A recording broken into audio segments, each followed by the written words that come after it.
Hello mga kami na. Just sharing my Bugamilya babies.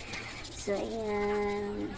After defoliating the leaves, so ayan, pinaliguan ko. So I brush it para matanggal yung mga dumidikit na mga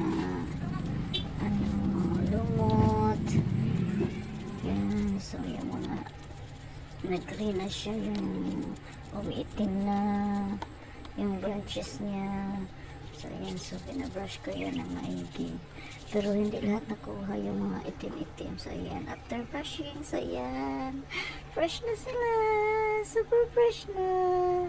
Tapos yung nagbabrush, wala pang ligo.